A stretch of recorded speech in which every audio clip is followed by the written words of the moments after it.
it just got crazy. Jesse James, who is known for being on West Coast Chopper, has had a long list of wives that contributed to his success. But after several divorces and his show ultimately ending, it seems like he's kind of faded into obscurity. What happened to him is really shocking and controversial, but I don't want to waste any more time, so let's get into it. One of Jesse's most famous marriages was to Sandra Bullock, who he was married to for 5 years between 2005 to 2010. And during that time, it seemed like he got a lot of media attention, but it wasn't exactly the good kind, since their marriage ended in a massive scandal that was everywhere. He actually cheated on Sandra with 4 different women, something that he openly admitted to. Jesse even tried to justify his actions by claiming that he felt trapped in their marriage and never fully accepted. But that didn't exactly make anyone feel better about him. Throughout the years, Jesse has also faced several allegations of racism and has participated in events that would lead people to believe it's true. Even though he's denied the allegations, there isn't much hiding when there is so much proof to it. At the same time, his shop West Coast Choppers had grown even larger than he ever imagined. Reportedly, he even started embezzling money from the businesses, but then he quickly decided that he needed to scale it down. He decided to close down his Long Beach shops and retreat to live a more quiet life in his $2 million home in Texas. After that, he did stay out of the headlines for a while. No one really knew what he was up to until he once again made headlines for some crazy scandal surrounding his current relationship. Now, Jesse has a new wife named Elena Antoinette James, who also goes by Bonnie Rotten. Just last year, she was actually pregnant with his child, but the two of them seem to be stuck in a cycle of DV that has significantly affected their marriage to the point where it definitely seems over. Just in December 2022, Bonnie asked the court for her own protective order against Jesse after accusing him of harmful behavior. In the protective order, she alleged that Jesse called her a nasty name, which he did later admit to saying on social media. According to Bonnie, she also begged him to stop his behavior while she was trying to pack up some of her things and leave their home, but he supposedly stood in the front door with the intention of keeping her from leaving at whatever measures necessary.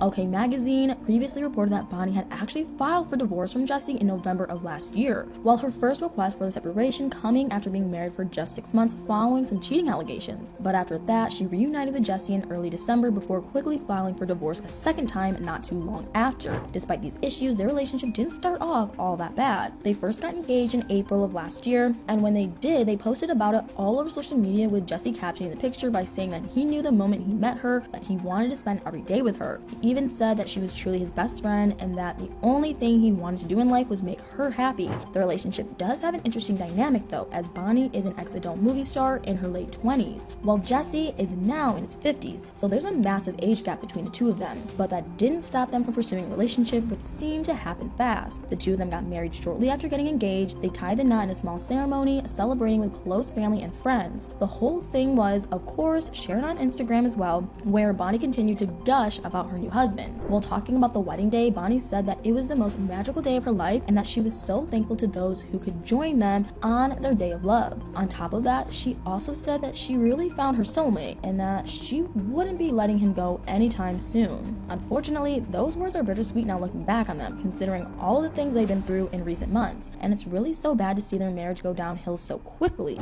But at this point, things have gotten so bad between them that Bonnie claims that she even fears for her life. Following a marital dispute between the two in December of last year, there was a 911 call made from their Texas home. Radar Online actually made an attempt to obtain those audio tapes to write a story about it, but Jesse was suspiciously tipped off about this and things got even messier from there. Reportedly, the 911 call was originally made after Jesse found out about the first divorce filing from Bonnie, and she was going to their home to get some items to leave for a while. This led to a nasty dispute where the police were called due to a verbal disturbance in the neighborhood. But things continued to get worse for Bonnie. In her affidavit, she said that everything was fine between them until he found that their 911 call was going to be released to the media. And according to Bonnie, she told him that she was sorry for the horrible mess she caused, which is something that I actually don't think she should have had to apologize for. And I think it really speaks volumes about what their relationship is actually like. It's clear that Bonnie wasn't the one making a mess, and it seems like she's taking the blame for his poor actions. But apparently, nothing she said could calm him down, and she claimed that he just got angrier and angrier and called her a user and a bottom feeder. LT Dennis Gutierrez, a spokesperson for their local sheriff's office, told Radar that he was unaware of the leak. He said that it wasn't their policy to inform anyone about an open record request, request, which is what Rader was trying to do with the 911 call. Jesse's lawyer, Eric Robertson, also declined a request for comment regarding just how he found out about Rader's attempt to get the audio tape. Unfortunately, as it is, Bonnie believes that Jesse is trying to get back at her for all costs for filing for divorce. She thinks that he'll try to do whatever he can to make her look as bad as possible, which is pretty confusing since it really seems like Jesse is the main cause of their issues. And considering his terrible past with several horrible allegations made against him and several wives that have since divorced him, I think it's safe to say that Jesse might be the common underlying factor in all of these issues.